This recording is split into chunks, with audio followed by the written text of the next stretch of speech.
Hello guys, എല്ലാവർക്കും പുതിയൊരു വീഡിയോയിലേക്ക് സ്വാഗതം. ഞാൻ അമീൻ ഷാബാസ്. ഇന്ന് നമ്മുടെ കൂടെ ഉള്ളത് എൽത്തർ ബ്രാവോ.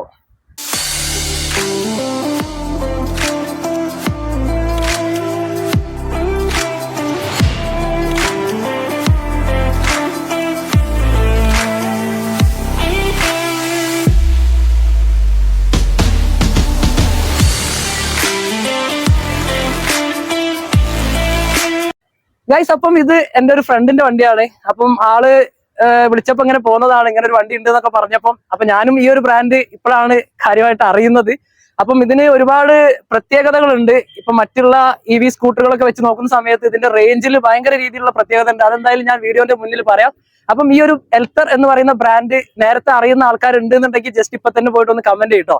അപ്പൊ ആദ്യം തന്നെ നമ്മൾ ഇതിന്റെ ഒരു ഡിസൈൻ ആദ്യം ഒന്ന് നോക്കിയിട്ട് ബാക്കി കാര്യങ്ങളിലേക്ക് പോവാം. ആദ്യം തന്നെ നമ്മൾ ഈ ഒരു വണ്ടീന്റെ ഫ്രണ്ടിലത്തെ ഈ ഒരു ഹെഡ്ലൈറ്റിന്റെ ഈ ഒരു സെക്ഷനിലേക്ക് നോക്കുകയാണെന്നുണ്ടെങ്കിൽ ഈ ഒരു ഹെഡ്ലൈറ്റിന്റെ ഡിസൈൻ നോക്കി കഴിഞ്ഞാൽ ഒരു ക്ലാസിക് വണ്ടികളുടെ ഒക്കെ ഒരു ഫീലാണ് ഈ ഒരു ഭാഗത്ത് നിന്ന് കിട്ടുന്നത്. ഇവിടെ ഈ ഒരു വണ്ടീന്റെ മോഡൽ ഇവിടെ മാർക്ക് ചെയ്തിട്ടുണ്ട്, ബ്രാവോ എന്നുള്ള മോഡൽ ഹെഡ്ലൈറ്റിന്റെ ഉള്ളിൽ. പിന്നെ ഇവിടെ ഒരു റിംഗ് ലൈറ്റ് സെറ്റപ്പും കാര്യങ്ങളൊക്കെ ഈ ഒരു ഭാഗത്തേക്ക് കൊടുത്തിട്ടുണ്ട്. ഇവിടെ ഒരു പിയാനോ ബ്ലാക്ക് സെറ്റപ്പിലുള്ള ഒരു ഔട്ടർ പീസും ഈ ഒരു ഹെഡ്ലൈറ്റിന്റെ മുകളിലായിട്ട് കൊടുത്തിട്ടുണ്ട്. പിന്നെ ഈ ഒരു ഭാഗത്തോട്ട് വന്നു കഴിഞ്ഞാൽ ബ്രേക്ക് ലിവറും കാര്യങ്ങളൊക്കെ നമ്മളെ ക്രോം ഫിനിഷിങ്ങിലാണ് വന്നിട്ടുള്ളത്. ഫ്രണ്ടിലോട്ട് വന്നു കഴിഞ്ഞാൽ ഈ ഒരു പാനലിന്റെ ഭാഗത്തോട്ട് നോക്കുമ്പോൾ സെൻട്രലായിട്ട് എൽത്തർ എന്നുള്ള ആ ഒരു ബ്രാൻഡിങ്ങും കാര്യങ്ങളൊക്കെ കൊടുത്തിട്ടുണ്ട്. ഇപ്പുറത്ത് ഫസ്റ്റ് ആനിവേഴ്സറി എന്നുള്ള ഒരു ചെറിയൊരു ബാഡ്ജിങ് കൊടുത്തിട്ടുണ്ട്. ഇവിടെ എൽത്തർ എന്നുള്ളൊരു വേറൊരു സ്റ്റിക്കറും കൊടുത്തിട്ടുണ്ട്. സെൻട്രലായിട്ട് ഒരു ബ്ലാക്ക് കളർ, ഇപ്പുറത്തെ ഒരു ഗ്രേ കളർ, ഇങ്ങനത്തെ രീതിയിലാണ് ഇതിന്റെ ഒരു ഫിനിഷിംഗ് വന്നിട്ടുള്ളത്. LED ഇൻഡിക്കേറ്റർ സെറ്റപ്പും കാര്യങ്ങളൊക്കെയാണ് വന്നിട്ടുള്ളത്. ഇപ്പുറത്തെ സൈഡിൽ ഒരു റിംഗ് ലൈറ്റ് പോലത്തെ സെറ്റപ്പും കാര്യങ്ങളൊക്കെ ഈ ഒരു ഭാഗത്തായിട്ട് കൊടുത്തിട്ടുണ്ട്.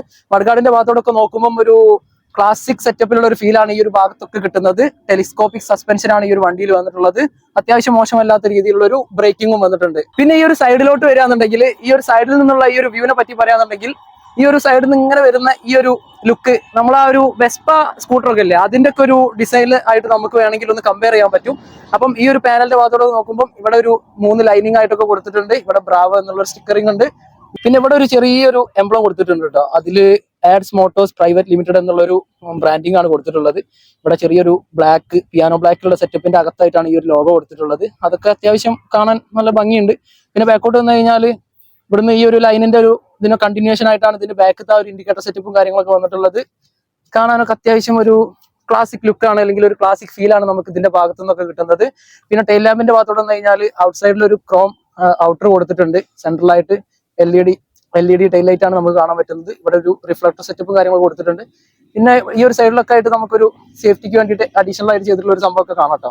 പിന്നെ നമ്മൾ ഈ ഒരു മഡ്ഗാർഡിന്റെ ഈ ഒരു ഡിസൈനിന്റെ ഭാഗത്തോട് നോക്കുമ്പോൾ ഈ ഒരു ഭാഗത്ത് നിന്ന് ഇങ്ങനെ ഒരു ഞാൻ ചേതക്കിൽ മുമ്പ് പറഞ്ഞ അതേപോലെ തന്നെ ഒരു ഒഴുക്ക് എന്നൊക്കെ നമുക്ക് പറയാൻ പറ്റും. അത്തരത്തിലാണ് ഇങ്ങോട്ടുള്ള ഒരു ഡിസൈനും കാര്യങ്ങളൊക്കെ കമ്പനി അറേഞ്ച് ചെയ്തിട്ടുള്ളത്.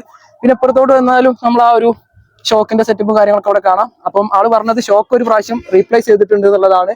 പിന്നെ ഇതിന്റെ ആ ഒരു ഡ്രൈവ് സിസ്റ്റം വരുന്നത് മോട്ടർ ഹബിന്റെ ഉള്ളിലായിട്ടാണ് ഇതിന്റെ ഒരു മോട്ടോർ സിസ്റ്റം കാര്യങ്ങളൊക്കെ കമ്പനി കൊടുത്തിട്ടുള്ളത്. പിന്നെ ഇതിന്റെ ആ ഒരു ബാറ്ററി ബാക്കപ്പും കാര്യങ്ങളൊക്കെ ഞാൻ എന്തായാലും വണ്ടി ഓടിക്കുന്ന സമയത്ത് പറഞ്ഞുതരാം. പിന്നെ ഇപ്പുറത്തോട്ട് വരികയാണെന്നുണ്ടെങ്കിൽ നമുക്ക് ഈ ഒരു സീറ്റിന്റെ ഭാഗത്തോട്ട് നോക്കാന്നുണ്ടെങ്കിൽ സീറ്റൊക്കെ അത്യാവശ്യം സോഫ്റ്റ് ആയിട്ടുള്ള സീറ്റാണ്. ഈ ഒരു സീറ്റിന്റെ ഭാഗത്തോട്ട് നോക്കുമ്പോൾ ഇത് അഡീഷണൽ ആയിട്ട് ചെയ്തിട്ടുള്ള ഒരു കവറും കാര്യങ്ങളൊക്കെ കേട്ടോ. അപ്പൊ അത് കുഴപ്പമില്ല. പിന്നെ സീറ്റ് ഓപ്പൺ ചെയ്തിട്ട് അതിന്റെ അകത്ത് എന്തൊക്കെ ഉള്ളത് നോക്കാം. സീറ്റ് ഓപ്പൺ ചെയ്ത് കഴിഞ്ഞാൽ നമുക്ക് കാണാൻ പറ്റുന്നത് ഒരു ബാറ്ററിന്റെ സെറ്റപ്പാണ്. ഇപ്പം നിലവിൽ ഈ ഒരു വണ്ടിയിൽ 2 ബാറ്ററി നമുക്ക് യൂസ് ചെയ്യാൻ പറ്റും. ഈ ഒരു ബാറ്ററിയിൽ തന്നെ അത്യാവശ്യം ഒരു 130 കിലോമീറ്ററിന്റെ അടുത്ത് റേഞ്ച് ഈ ഒരു വണ്ടി നമുക്ക് തരുന്നതാണ്. ഇനി അഡീഷണൽ ആയിട്ട് നമുക്ക് ഇതിൽ ഒരു ബാറ്ററിയും കൂടെ കണക്ട് ചെയ്യാൻ പറ്റും, സെയിം ബാറ്ററി. അത് കണക്ട് ചെയ്ത് കഴിഞ്ഞാൽ നമ്മളെ വണ്ടീന്റെ റേഞ്ച് അത്യാവശ്യം ഒരു 300 കിലോമീറ്ററിന്റെ അടുത്തൊക്കെ നമുക്ക് കിട്ടും എന്നാണ് അവർ പറയുന്നത്. അപ്പം ആ ഒരു റേഞ്ചിന്റെ കാര്യത്തിലാണ് ഈ ഒരു വണ്ടിയിൽ കുറച്ചും കൂടെ ഹൈലൈറ്റ് ചെയ്ത് പറയാനുള്ളത്. ഇപ്പം ഏതർ ആയിക്കോട്ടെ, ചേതക്ക് ആയിക്കോട്ടെ, ഒല ആയിക്കോട്ടെ, അതിന്റെ ഒക്കെ ഒരു റേഞ്ചുമായിട്ട് കമ്പയർ ചെയ്യുന്ന സമയത്ത് കുറച്ചും കൂടെ ഒരു ബെറ്റർ ആയിട്ടുള്ള ഒരു റേഞ്ച് നമുക്ക് ഈ ഒരു വണ്ടി തരുന്നുണ്ട്. പിന്നെ ഈ ഒരു ബാക്കിലോട്ട് വന്നു കഴിഞ്ഞാൽ പില്ലിയൻ ഗ്രാബ്രയിലിന്റെ ഭാഗത്തോടൊക്കെ നോക്കുമ്പോൾ ഒരു അലുമിനിയം ഫിനിഷിങ്ങിലാണ്, ഒരു കളറിലൊക്കെയാണ് ഈ ഒരു സംഭവം കാര്യങ്ങളൊക്കെ കൊടുത്തിട്ടുള്ളത്. അപ്പൊ ഇതിന്റെ ഡിസൈൻ ഒക്കെ കുറച്ചും കൂടെ ഒരു ക്ലാസിക് ഫീൽ തന്നെയാണ് നമുക്ക് തരുന്നത്. പിന്നെ നമ്മൾ ഈ ഒരു ഭാഗത്തോട്ട് ഫ്രണ്ടിലോട്ട് വന്നു കഴിഞ്ഞാൽ ഇവിടെ ഒരു ഹുക്ക് സെറ്റപ്പ് കാര്യങ്ങൾ കൊടുത്തിട്ടുണ്ട്. നമുക്ക് ചെറിയ ചെറിയ ക്യാരി ബാഗ്സും കാര്യങ്ങളൊക്കെ ഇതിൽ സ്റ്റോർ ചെയ്യാം. അത്യാവശ്യം ഒരു 2-3 കിലോ ഒക്കെ ഇതിൽ പോകും തോന്നുന്നുണ്ട്. പിന്നെ നമുക്ക് ഈ ഒരു സൈഡിലോട്ട് വന്നു കഴിഞ്ഞാൽ ഇവിടെ ഒരു ചെറിയൊരു സ്റ്റോറേജ് സ്പേസ് പോലത്തെ ഒരു സംഭവം ഉണ്ട്. എന്തായാലും ഓപ്പൺ ആക്കി നോക്കാം. അപ്പം ഇത് ഓപ്പൺ ആക്കിയപ്പോൾ ഇതിനൊരു ഫാസ്റ്റ് ചാർജിങ് സെറ്റപ്പ് എന്തോ ആഡ് ആക്കാനുള്ള ഒരു സംഭവം തോന്നുന്നുണ്ട് കേട്ടോ. ഇപ്പൊ നിലവിൽ ഈ ഒരു വണ്ടിയിൽ ഫാസ്റ്റ് ചാർജിങ് അവൈലബിൾ അല്ല. അപ്പം ഭാവിയിൽ നമുക്ക് ഈ ഒരു വണ്ടിയിൽ ഫാസ്റ്റ് ചാർജിങ് സെറ്റപ്പും കൂടെ അവർ കൊണ്ടുവരുന്നുള്ളതാണ് എന്റെ ഫ്രണ്ട് പറഞ്ഞിട്ടുള്ളത് കേട്ടോ. പിന്നെ നമ്മൾ ഈ ഒരു ഹാൻഡിൽ ബാറിന്റെ ഒരു ഭാഗത്തോടൊക്കെ നോക്കുമ്പോൾ ഈ സ്വിച്ചസിന്റെ ഒക്കെ ഭാഗത്തോട്ട് നോക്കാന്നുണ്ടെങ്കിൽ ഇത് ഹസാർഡ് ലൈറ്റിന്റെ ഒരു സ്വിച്ച് ഇവിടെ വന്നിട്ടുണ്ട്. പിന്നെ ഡ്രൈവ്, സ്പോർട്സ് പ്ലസ് ഇങ്ങനത്തെ 3 ഓപ്ഷനാണ് ഇതിൽ വരുന്നത്. അതിന്റെ ചേഞ്ച് ചെയ്യാനുള്ള കൺട്രോൾ ബട്ടൺ ആണ് ഇത്. പിന്നെ അതേപോലെ തന്നെ ഈ ഒരു ഭാഗത്ത് വന്നു കഴിഞ്ഞാൽ high beam, low beam control ചെയ്യാനുള്ള ബട്ടൺ ഇങ്ങനെയാണ് വന്നിട്ടുള്ളത്. ഇൻഡിക്കേറ്ററിന്റെ സെറ്റപ്പും കാര്യങ്ങളൊക്കെ ഈ ഒരു രീതിയിൽ വന്നിട്ടുണ്ട്. ഓൺ ഈ ഒരു ഭാഗത്തായിട്ടാണ് വന്നിട്ടുള്ളത്. പിന്നെ നമുക്ക് ഈ ഒരു സെന്ററിലോട്ട് നോക്കി കഴിഞ്ഞാൽ ഒരു സിമ്പിൾ ആയിട്ടുള്ള ഒരു മീറ്ററാണ് നമുക്ക് ഇവിടെ കാണാൻ പറ്റുന്നത്. ബാറ്ററിന്റെ ആ ഒരു റിമൈനിങ് എത്ര പെർസെന്റേജ് ആണുള്ളത് എന്നൊക്കെ നമുക്ക് ഇവിടെ അറിയാം. സ്പീഡ് മീറ്റർ നമുക്ക് ഈ ഒരു ഭാഗത്തായിട്ട് സെൻട്രലായിട്ട് കൊടുത്തിട്ടുണ്ട്. ഇവിടെ നമുക്ക് റീസെറ്റ് ചെയ്യാനുള്ള ഒരു ബട്ടൺ കൊടുത്തിട്ടുണ്ട്. എൽത്തർ എന്നുള്ളൊരു ബാഡ്ജിങ്ങും കാര്യങ്ങളൊക്കെ ഈ ഒരു ഭാഗത്തായിട്ട് കൊടുത്തിട്ടുണ്ട്. അപ്പം ഈ ഒരു മീറ്ററിന്റെ ഭാഗത്തോട് നോക്കുമ്പോൾ അത്യാവശ്യത്തിന് വേണ്ട സംഭവങ്ങളുണ്ട്. നമുക്കിവിടെ ഏത് മോഡലാണ് ഇപ്പോൾ ഉള്ളത്, ഡ്രൈവിലാണോ, സ്പോർട്സിലാണോ, സ്പോർട്സ് പ്ലസിലാണോ എന്നുള്ളത് ഈ ഒരു സൈഡിലായിട്ട് കാണിക്കും. അതേപോലെ തന്നെ നമ്മളെ സ്കൂട്ടർ ഓക്കെ ആണോ എന്നുള്ളത് ഇവിടെ റെഡി എന്ന് പറഞ്ഞിട്ടുള്ള ഒരു വാണിംഗ് ഇവിടെ കാണിക്കുന്നുണ്ട്. ഈ ഒരു ഭാഗത്തായിട്ടും ചെറിയ രീതിയിൽ മെസ്സേജുകളും കാര്യങ്ങളും കാണിക്കുന്നുണ്ട് കേട്ടോ. അത് പാർക്കിങ്ങിലാണോ ഉള്ളതെന്നുള്ള രീതിയിലുള്ള അങ്ങനത്തെ ഒരു സംഭവങ്ങൾ ഇവിടെ കാണിക്കുന്നുണ്ട്. അപ്പം ബാക്കി കാര്യങ്ങൾ എന്തായാലും നമുക്ക് വണ്ടി ഓടിച്ചിട്ട് സംസാരിക്കാം. ആദ്യം തന്നെ ഈ ഒരു വണ്ടി ഓടിക്കുന്ന സമയത്ത് എനിക്ക് പറയാനുള്ള ഒരു കാര്യം ഇതിന്റെ ആ ഒരു റൈഡിങ് കംഫർട്ടിനെ കുറിച്ചാണ്. റൈഡിങ് കംഫർട്ട് എന്ന് പറഞ്ഞു കഴിഞ്ഞാൽ ഒരു രക്ഷയില്ല. ഞാനിപ്പം ഈ ഒരു വണ്ടി വന്ന് നോക്കിയ സമയത്ത് ഞാൻ എക്സ്പെക്ട് ചെയ്തതിനേക്കാളും കൂടുതലായിരുന്നു ഇതിന്റെ ആ ഒരു റൈഡിങ് കംഫർട്ട് എന്ന് പറയുന്നത്. അത്യാവശ്യം നല്ല രീതിയിൽ നല്ല മോശമായിട്ടുള്ള റോഡിൽ ഓടിച്ചു. അതേപോലെ തന്നെ ഇപ്പം ഓടിച്ചുകൊണ്ടിരിക്കുന്ന ആ ഒരു ഹൈവേയിലും ഞാൻ ഓടിച്ചിട്ടുണ്ടായിരുന്നു. അപ്പം ഈ ഒരു 2 സ്ഥലത്തും ഓടിക്കുന്ന സമയത്ത്, ഹൈവേയിൽ ഓടിക്കുന്ന സമയത്താണെങ്കിൽ സസ്പെൻഷന്റെ ഭാഗത്ത് നിന്ന് വേറെ ഇഷ്യൂസും കാര്യങ്ങളൊന്നും ഫീൽ ചെയ്തിട്ടില്ല. അത്യാവശ്യം നല്ല രീതിയിൽ മോശമായിട്ടുള്ള റോഡുകളിൽ ഓടിച്ചപ്പം സസ്പെൻഷന്റെ ഭാഗത്തുനിന്ന് നല്ലൊരു റെസ്പോൺസ് ആണ് കിട്ടിയിട്ടുണ്ടായിരുന്നത്. പിന്നെ എടുത്തു പറയേണ്ട ഒരു കാര്യം എന്താണെന്ന് വെച്ച് കഴിഞ്ഞാൽ ഇതിന്റെ ആ ഒരു ബോഡി പാനൽസിന്റെ സൗണ്ടോ വൈബ്രേഷൻസോ എന്തെങ്കിലുമൊക്കെ ഉണ്ടോ എന്ന് ചോദിക്കുകയാണെങ്കിൽ യാതൊരു വിധത്തിലുള്ള ഒരു വൈബ്രേഷനും കാര്യങ്ങളൊന്നും ബോഡി പാനൽസിന്റെ ഭാഗത്തു നിന്നൊന്നും കിട്ടിയിട്ടില്ല. കാരണം ഞാൻ ഓലൊക്കെ ഓടിച്ച സമയത്ത് ഞാൻ പറഞ്ഞിട്ടുണ്ടായിരുന്നു ബോഡി പാനൽസിന്റെ ഒരു വൈബ്രേഷൻ ഭയങ്കര ഒരു ഇഷ്യൂ ആയിട്ടായിരുന്നു ഫീൽ ചെയ്തിട്ടുണ്ടായിരുന്നത്.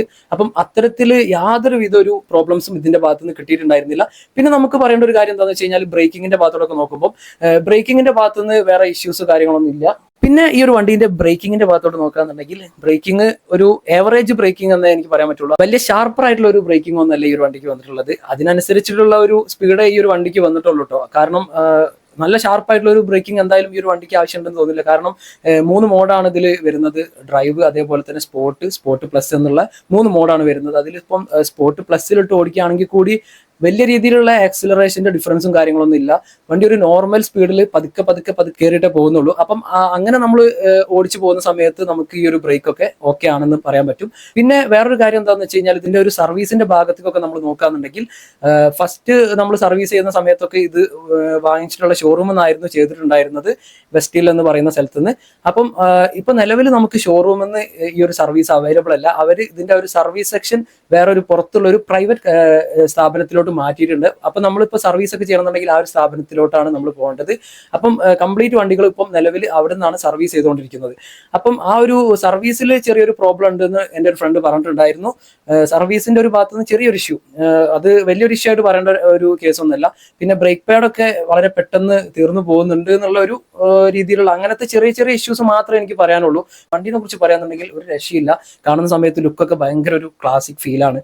പിന്നെ ഇതിന്റെ ആ ഒരു റേഞ്ച് ആണ് പ്രധാനമായിട്ടും നമുക്ക് എടുത്ത് പറയേണ്ട ഒരു കാര്യം. റേഞ്ചിന്റെ ഭാഗത്തോട് നോക്കുമ്പോൾ മറ്റുള്ള EV സ്കൂട്ടറുകളെ വെച്ച് കമ്പയർ ചെയ്യുന്ന സമയത്ത് നല്ല രീതിയിൽ റേഞ്ചും കാര്യങ്ങളൊക്കെ ഈ ഒരു വണ്ടിയിൽ കമ്പനി കൊണ്ടുവന്നിട്ടുണ്ട്. ഇതിന്റെ ആ ഒരു നിലവിലിപ്പം ഈ ഒരു വണ്ടിയിൽ ഒരു ബാറ്ററിയാണുള്ളത്. ഇത് നമ്മൾ 2 ബാറ്ററി യൂസ് ചെയ്യാന്നുണ്ടെങ്കിൽ നമുക്ക് ഏകദേശം 300 കിലോമീറ്ററിന് അടുത്ത് വരെ ഈ ഒരു വണ്ടി ഓടിച്ചു പോകാൻ പറ്റും ഒറ്റ ചാർജിൽ. ഇപ്പൊ നിലവിൽ ഈ ഒരു വണ്ടിയിൽ ഒരു ബാറ്ററിയാണ് വന്നിട്ടുള്ളത്. അതിൽ തന്നെ ഏകദേശം 130 കിലോമീറ്റർ വരെ നമുക്ക് റേഞ്ച് കിട്ടുന്നുണ്ട്. ഇനി നമ്മൾ മറ്റേ ബാറ്ററിയും കൂടെ ആഡ് ചെയ്തിട്ടാണ് നമ്മൾ വണ്ടി മേടിക്കുന്നതെന്നുണ്ടെങ്കിൽ വണ്ടീന്റെ റേറ്റ് കുറച്ച് കൂടും എന്നുള്ള ആ ഒരു വ്യത്യാസം മാത്രമാണ് കാര്യമായിട്ടുള്ളത്. പിന്നെ ഈ ഒരു വണ്ടീന്റെ ഭാഗത്തോട്ട് നോക്കുന്ന സമയത്ത് കൂടുതലായിട്ടുള്ള നെഗറ്റീവ്സ് കാര്യങ്ങളും ഒന്നും എടുത്തു പറയാനുള്ള ഒരു കാര്യങ്ങളൊന്നും ഇല്ല. മെയിനായിട്ട് ഈ ഒരു വണ്ടി ഏകദേശം ഒരു വർഷത്തിനടുത്ത് യൂസ് ചെയ്തപ്പം ഒരു 10,000 കിലോമീറ്റർ ഒക്കെ കംപ്ലീറ്റ് ചെയ്യുന്ന സമയത്ത് വേറെ മേജർ ഇഷ്യൂസും കാര്യങ്ങളൊന്നും ആയിട്ട് ഈ ഒരു വണ്ടിക്ക് ഇതുവരെ വന്നിട്ടൊന്നുമില്ല. അപ്പം ഈ ഒരു വീഡിയോ എന്ന് പറഞ്ഞു കഴിഞ്ഞാൽ ഇത്രയൊക്കെ തന്നെ ഉള്ളൂ. ചാനൽ ഇപ്പോഴാണ് കാണുന്നതെന്നുണ്ടെങ്കിൽ ഇപ്പം തന്നെ ഒന്ന് സബ്സ്ക്രൈബ് ചെയ്യുക. വീഡിയോ ഇഷ്ടപ്പെട്ട് കഴിഞ്ഞാൽ ലൈക്ക് ചെയ്യുക. അതേപോലെ തന്നെ നിങ്ങളുടെ അഭിപ്രായങ്ങൾ കമന്റ് ചെയ്യുക. എന്തെങ്കിലും ഡൗട്ടോ കാര്യങ്ങളൊക്കെ ഉണ്ടെന്നുണ്ടെങ്കിൽ ഇൻസ്റ്റാഗ്രാം വഴിയൊക്കെ നിങ്ങൾക്ക് ചോദിക്കാവുന്നതാണ്. അപ്പം അടുത്തൊരു വീഡിയോ ആയിട്ട് വീണ്ടും കാണാം. ബൈ.